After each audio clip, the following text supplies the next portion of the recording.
Welcome to Green Dot Daily, live every weekday at 3 p.m. Eastern on the Action app and YouTube channel. If you're watching on our YouTube, give us a like and subscribe. It really helps. I'm Troy DiSturco, and on this show, NHL, NBA playoffs. We had a thriller this past weekend that sent the Bruins to the second round, so we'll talk Bees and Panthers, tonight's matchup with Michael Leboff and Tim Kalinowski, along with a couple of futures you may be able to play later on in the show. But it is time for the NBA, so let's start there and take a look at how the playoffs now stand after the Cavaliers became the 8th and final team to advance to the quarterfinals. That series gets underway Tuesday alongside the Oklahoma City Thunder and Dallas Mavericks. Of course, the only game that has been played thus far in the round was the Timberwolves shocking the Denver Nuggets in Game 1 in Denver. And then the Knicks host Indy in Game 1 at the Mecca tonight. Keeping that in mind, normally Matt Moore comes on to give us his State of the Union on Mondays, but we have far pressing issues, Mr. Moore. Let's talk each playoff series, how you can bet them from a future standpoint. We're going to start with that game I just mentioned. Knicks, Pacers. The Knicks, they're heavy favorites. You came on Friday and said, it's a hard series it's a difficult series to handicap, but you have found an angle in which you like, and that's after tonight's game. Yeah, so I'm expecting the Knicks to get it done at home here in Game 1. They're in a prime spot. Top two seeds tend to win these Game 1s at home, not Denver, notably. But after that, we're going to get a much better price on the Pacers plus 2.5 on the series spread line. So I think there's probably going to be value on that. The Knicks are 71% implied going into this series. So that's only going to go up if they win Game 1 significantly.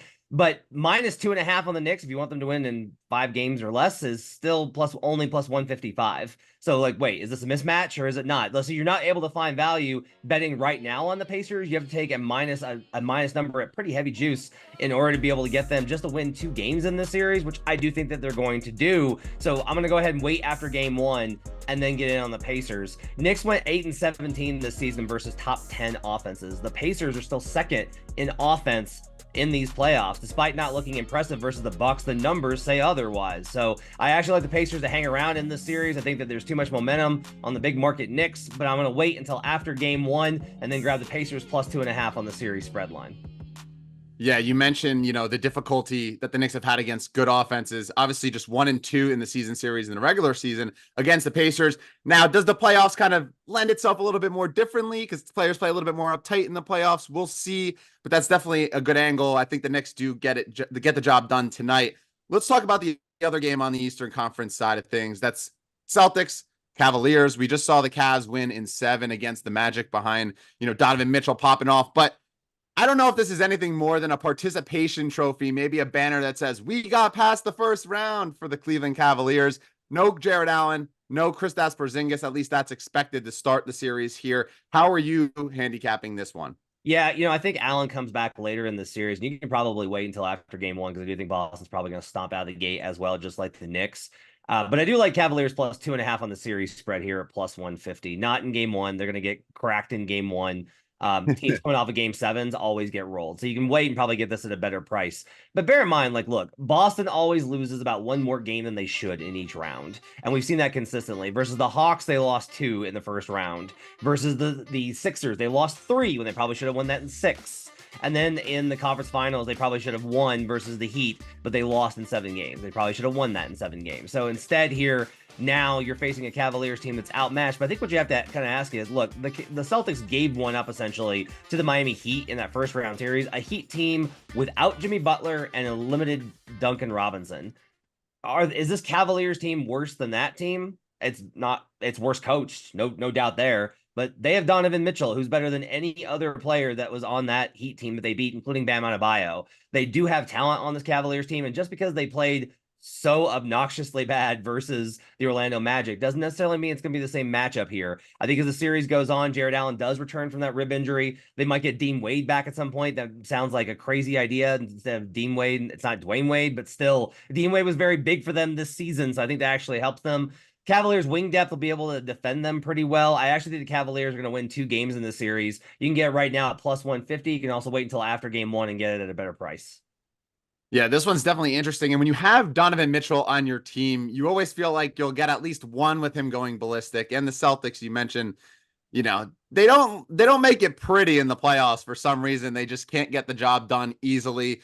Let's go to the Western Conference side. Another series starting tomorrow is the Thunder against the Mavericks. The Thunder are minus 120 on the series line over at FanDuel right now. Seems like Luka's knee is fine. Maxi Kleber obviously out now that just came in. He's going to be out for the indefinitely. Do the Thunder get the job done against Luka and Kyrie? Yeah, I'm gonna take the Thunder minus 120 on the series basic price line. This is the only one here where I'm gonna actually just take the outright winner here. Don't want to mess with how many games or what it's gonna be, any of that. Just Thunder win the series.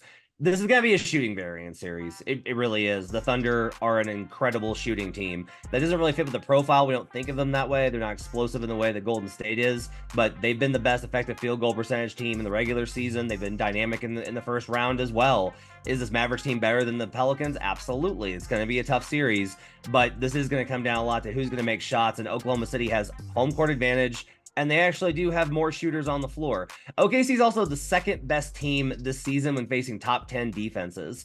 Dallas's entire profile after the All-Star break, adding those trades, is defense, defense, defense. That's how they beat the Clippers. Wasn't heroics from Kyrie Irving and Luka Doncic. It was defense. The Clippers couldn't score. The Thunder are really good at spacing you out and making you play their game. Without Maxi Kleber, they can't really counter that. They're going to have to stay big, which the Thunder are surprisingly and annoyingly good actually protecting the rim without a real center. Daniel Gafford and Derek Lively are not going to post up versus Chet Holmgren. This matchup, I think, does favor OKC. Yeah, I think Luka's going to win the battle in the series. I think he's going to have better individual games, but I think Shai Gilgeous-Alexander wins the series and advances to the conference finals.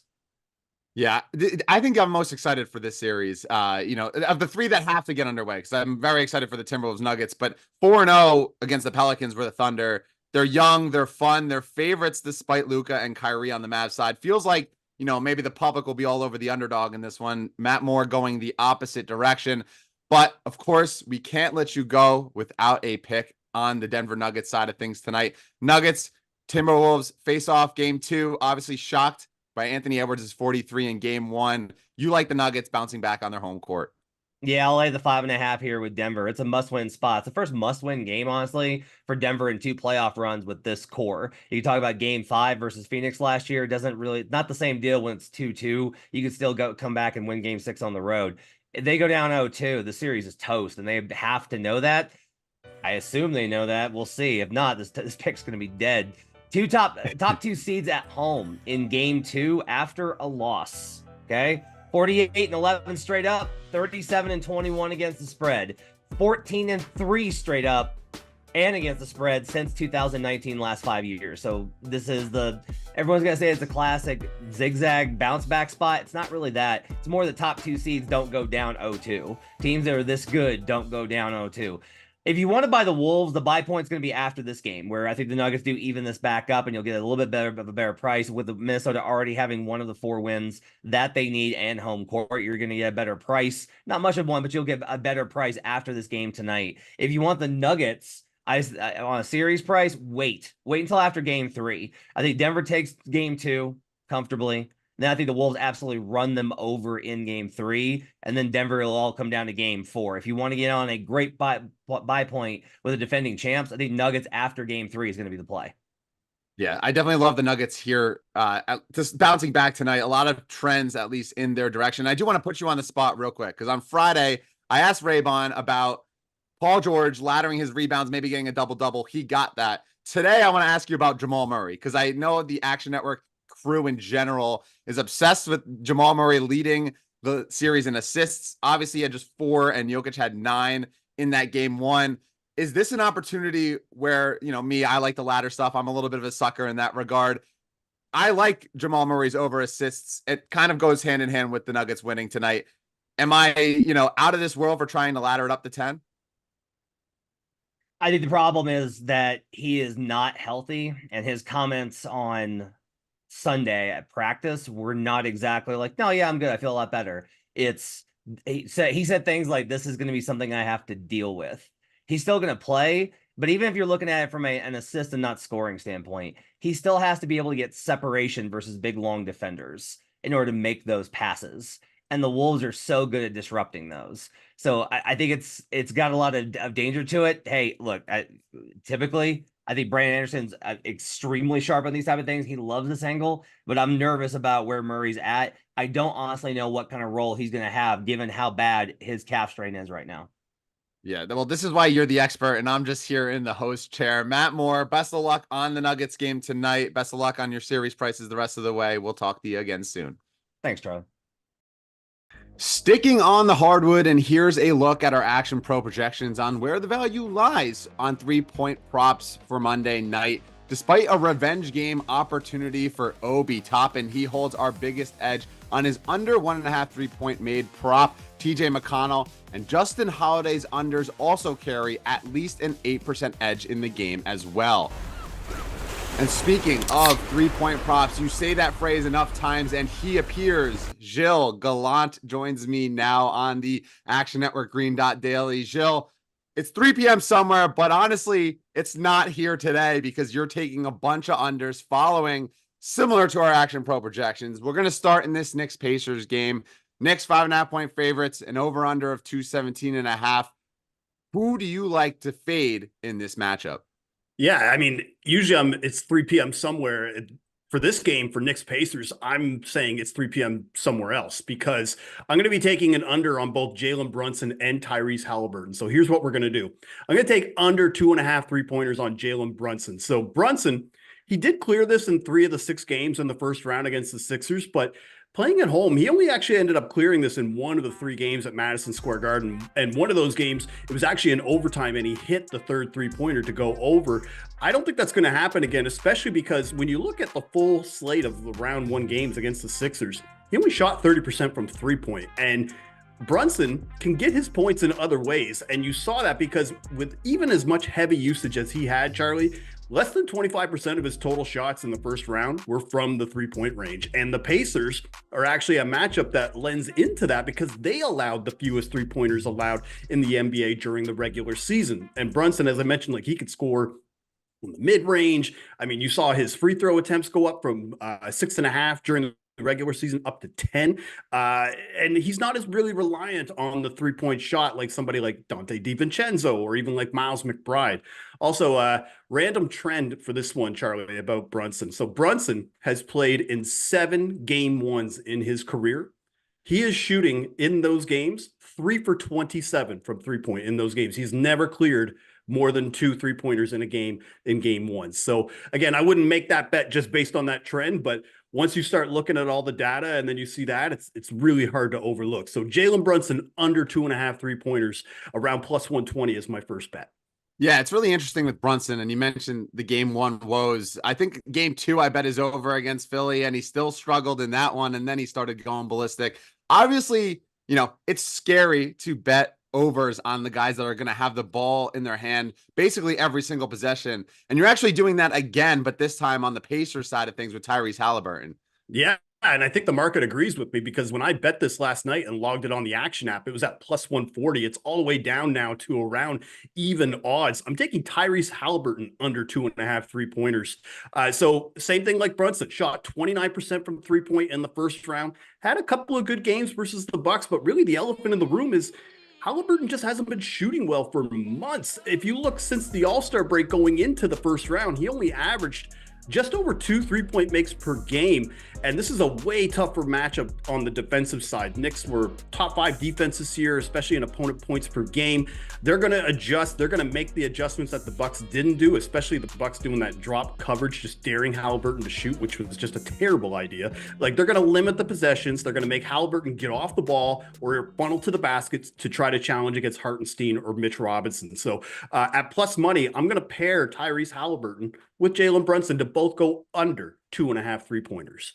Yeah, it's really interesting, right? You mentioned, Brunson and the Pacers, this matchup, obviously they don't give up a lot of threes despite a high pace, but Brunson, Halliburton, guys that create a lot for other people as well. So maybe they do more off the dribble than they do just standing around the 3-point line. Definitely, a great look. And I have to at least say, Gilles, this is a 180 switch up from you. Me and you are always the over guys. We're always the optimists. I think Sean Kerner is getting to you a little bit too much. Yeah, I would definitely say Kerner, Nick Giffen, definitely rubbing off on me. And I think one of the things too is that coming to see the light, what you have to realize when you're pitching an under to somebody is you're kind of selling pessimism, but also at the same time, there's just so much that happens now in the playoffs, even though there's such an emphasis on the three-pointer now. Teams are tightening up defensively where those guys who are superstars are trying to find other ways to score and being cut off, on the perimeter. So I think this is kind of the angles that we need to look at, especially in a game one of the series. Yeah. And, misery loves companies. So you want to go with another under here on 3-point props. This one, Nuggets, Timberwolves. The Nuggets are looking for bounce back win after being shocked on their home floor in game one. Anthony Edwards, 43 points in that game one game. And you're saying under 2.5 threes for him this time. Yeah, just like the first two bets, you're going to feel really uncomfortable midway through the third quarter and fourth quarter. Now, when it comes through, the cash feels much better and relieves that feeling, but you're going to be twisted in a pretzel in the second half, just kind of banking and hoping that these guys don't get hot. And Anthony Edwards, I'm going to bank on that regression for under 2.5 3-pointers because, yes, he did torch them in game one, but the perception of how he torched them, he actually only went 3 for 7 from 3-point, and those baskets, those were in the first half. In the second half, the Nuggets made huge adjustments, especially in the third quarter, went 0 for 4 from 3-point in the second half. Also, Edwards, just for the season, only went over this prop in 1 of 4 games against Denver during the regular season, and that's because the Denver Nuggets defense is pretty good. Like, they were top 3 in opponent 3-point percentage. And especially because when in the first round against the Lakers, the Lakers only managed to average about 9 3-point makes per game in that series. And Ant has just had way more success getting to the rim anyway. You watch when Kentavious Caldwell-Pope or Aaron Gordon or even Michael Porter Jr. were trying to guard up, they could not stay in front of him. And much like Brunson, and I'm going to bank on a player to get his points in other ways. So Anthony Edwards under 2.5 3-pointers is my third bet for tonight. It's really interesting. I think this one might be my favorite of your three. Maybe it's because you're fading a guy off 43 points. You mentioned the second half adjustments. I'm sure the same is going to be done again tonight. Anthony Edwards, for what it's worth, over the last 3 seasons, his 3-point attempts have gone down year over year, most likely because he's realizing he is best using his physicality and his aggression around the rim and in the mid-range. So definitely love this one. 3 picks that are not for the faint of heart. Gilles Gallant. It's 3 p.m. somewhere else. It's sure as hell not here. Thanks for hopping on, and best of luck tonight. Thanks a lot, Charlie. We'll chat again soon. And over to the pucks. Familiar foes, Boston Bruins, Florida Panthers. Bruins were able to put deja vu away with their overtime win over the Maple Leafs. But think back a year ago when that President's Cup winning Bruins fell to the Panthers in 7. We saw in the first round. Here's a breakdown here. The Bruins underdogs at plus 175 to get the job done. Defense has been the story for them, or inability to score. That is also the case. The Florida Panthers, meanwhile, made light work of Tampa Bay at 4-1. Keeping that in mind, it's time to talk more pucks. Tim Kalinowski, Michael Leboff. It's a quick turnaround for the Bruins. It's rust versus rest. That's the story right now. The Panthers made light work of. The Lightning have had a lot of time off. The Bruins, they get that game 7 overtime winner from Pasta. Now they quickly turn around, head to Florida for game 1. Leboff, I'll start with you. Your favorite bet from this matchup? Yeah, I like betting on goals here. I think the over 5.5 or some alternate totals, or if you want a live bet, if things are a little slow out of the jump, whatever way you want to play into this one being pretty high event and high scoring. I think that the total here looks the way it does because of what we just saw from Boston in the business end of their series with the Maple Leafs. Nobody was scoring. Nobody was getting scoring chances. But this is an absolutely different matchup for the Bruins. It's going to be a lot more difficult to keep this Panthers team quiet. I don't think you can depend on them to go 1 for 21, I believe the Leafs did on the power play either. So I think that the goals will come. I think that will also force Boston to play with a little bit more risk in their games. And like you said, we don't really know what to expect out of the rust versus rest, but I would just lean a little bit towards things being a little sloppier you can afford that in a game one as well when you're not, you don't have a back against the wall or anything like that. So I think there's just gonna be a lot of goals here. So however you like playing that is how I would do it. Yeah, the Panthers 4 goals per game against the Lightning in that opening series. And just a quick note from our Evan Abrams: teams with 0 to 2 days rest against teams with 3 to 15 days rest. That non-rested team is actually 20-16 in game one. So, you mentioned the sloppiness. Maybe that's a positive for the Bruins. Tim, you also agree with Leboff that this might be a sloppy game with a lot of goals. Yeah, this is a double and you mentioned the stat from Evan, and I went a step further and asked him about totals in that same scenario for game one when the home team is the rested team and the visitor is the non-rested team. Overs 14, 8, and 2 in that game one, and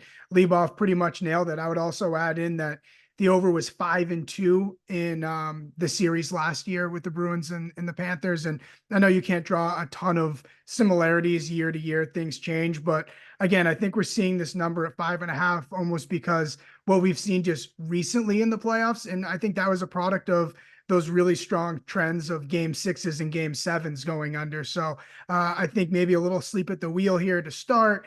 It could be, again, like Leboff said, sloppy scoring chances. I just don't think there's a chance the Bruins can keep Florida off the board in the same way that they did the Maple Leafs.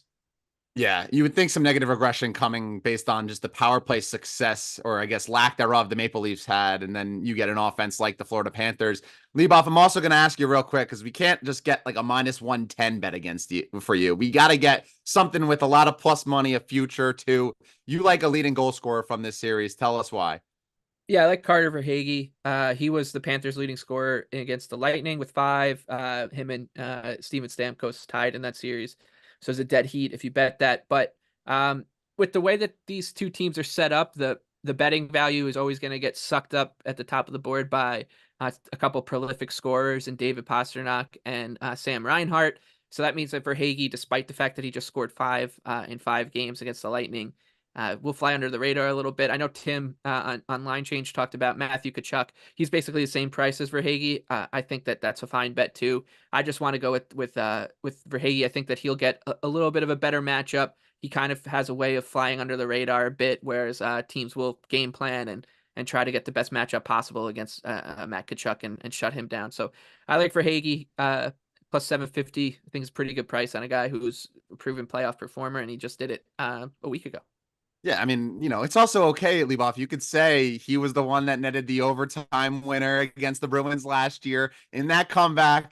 Maybe they're going to see ghosts and he gets his way right through. I love this look too. Carter Verhaeghe plus 750 to lead the series in goals. But Tim, we'll move over to the Colorado-Dallas series, right around a pick 'em right now between the Avalanche and the Stars. The Stars obviously pulling out that Game 7 win last night. How do you see this series going down? I think this series is going to be super tight, and that's why I'm betting over 5.5 games in the series. I feel like a broken record. I've said this over and over again. I know it's juicy, but I just see this thing going the distance. Both teams were even in, excuse me, in terms of special teams numbers, power play especially, both top 5 in that category in round 1. And then also, too, both teams just dominated in generating high danger chances in both of their round 1 series. And it's really going to fall to the goaltenders here. I think just based on his profile, you would give the edge to Ottinger, but we've also seen him, stumble at times in his playoff career, and regular season was kind of up and down for him. So with that question mark between the two goaltenders and the high danger chances that both teams can produce, I just think that we're going to see a lot of, back and forth hockey here. And also that might be just a microcosm for the entire series of itself. So I see this thing going the distance, and I would also keep an eye out for, if a team goes down 2-0 in the series, to bet maybe the opposite team to go win the Stanley Cup. That's a strategy that Nick and Leboff pointed out, and why we were able to get the Stars at 25-1 in that series to win the Stanley Cup when they fell 2-0 to Vegas. Yeah, really interesting. The Stars able to come back from down 0-2, going on the road to Vegas, winning those. Obviously, we have this Game 7 that they ended up winning. I do want to ask you real quick. You also have a future on this on Cale Makar, most points. Just give us a quick rundown as to why. Yeah, I bet Kel McCarr to lead the previous series in points 9-1, and it was a 3-way tie, dead heat. So he still got paid out. That's always fun. He's now 12-1 in this series, and I think it's just the same thing. You get the dead heat, you could still make some money there. Colorado has a big three. It's obvious: McKinnon, Rantanen, and McCarr. McCarr's the longest of those three, so I'm going to take my chance with a guy that doesn't come off the ice and plays in every situation. Yeah, I'm really excited for this one. It feels like the Stars just, they have something special. I know Andy McNeil's been going on and on about them during the regular season. Now they make this run. They win their division. Now they come back from down 0-2. But Leboff, I want to ask you too, just your overall thoughts on this series. You're staying put though until possibly Dallas goes behind. Yeah, I think that's the best strategy I could come up with the series, because I'm having a really hard time to kind of pick between these two. When you look at the prices, I think it looks about right. But with Dallas just playing that game 7, pretty quick turnaround. Colorado should be rested. Like Tim said, the goaltending scenario here is really, really hard to read. So I think that the first few games of the series can go in a number of different directions. And if one of those directions is that the Stars fall behind, whether it's 2-love again, 2-1, 3-2, I'm going to look for them in the futures market once again and keep adding to that. And because I know that, if this team gets through a 7-game series where they had to climb out of an 0-2 hole against Vegas, and then they dispatch Colorado, who can't they beat? What situation can they not overcome? So that's what I'm looking at with Dallas. I think that you should definitely pay attention if they fall behind again in the series, and writing this team off would be a massive mistake, even if they're down, 3-2 or something like that. Yeah, your entire portfolio might just be Dallas Stars to win the Stanley Cup when they keep going down early on. But Tim Kalinowski, Michael Leboff, thanks so much on the hockey side of things. Tim, I do want to ask you, because I don't know if Leboff knew that there was a Tom Brady roast last night. He was probably too busy watching Islanders highlights of old. But Tom Brady roast happened last night, and you have a pretty strong opinion on these in general. Yeah, I just can't stand it. It was flooding my timeline last night as a Boston guy, and I just don't think there's anything like if you could rank the things that I'm least interested in. I didn't know roasts would crack the top 5, but I realized last night that it's certainly in the top 5. I just about zero time for it. A real roast, a real joking session is when you can be quick with it, and like you just did to Leboff and say, "Hey, Leboff, watching Highlanders highlights of old." Well, that's all you have, because they haven't done anything as of recent, right? That's you have to be spontaneous, no written stuff, no predetermined anything. To me, it's kind of a cringe fest, and I've just about zero time for it. Seriously, send all the roast stuff to the moon. I got just about zero time for it. We're watching hockey, we're handicapping hockey. That's how I'm spending my time, not coming up with corny jokes about some guy that's a billionaire. Yeah, well, I'll take the compliment on my witty joke. I didn't realize that Dave & Buster's taking vig on bets, dogs, and roasts are inside Tim's top 3 of maybe disliked things. Leboff, you have any opinion on the matter here? No, absolutely not. I couldn't think of anything that I would be interested in less than an NFL roast or whatever it was. Yeah, Leboff doesn't know the NFL starts in the fall. I think he doesn't even know if it's underway right now. But thank you so much, Tim Kalinowski, Michael Leboff. Enjoy the hockey, fellas. It's been a great playoffs thus far. Thanks, Chuck. And just a reminder that any picks we give out here on the show, like the ones you just heard from Tim Kalinowski and Michael Leboff, you can easily reference by following Green Dot Daily in the Action app at that handle, at Green Dot Daily. We keep track so you don't have to.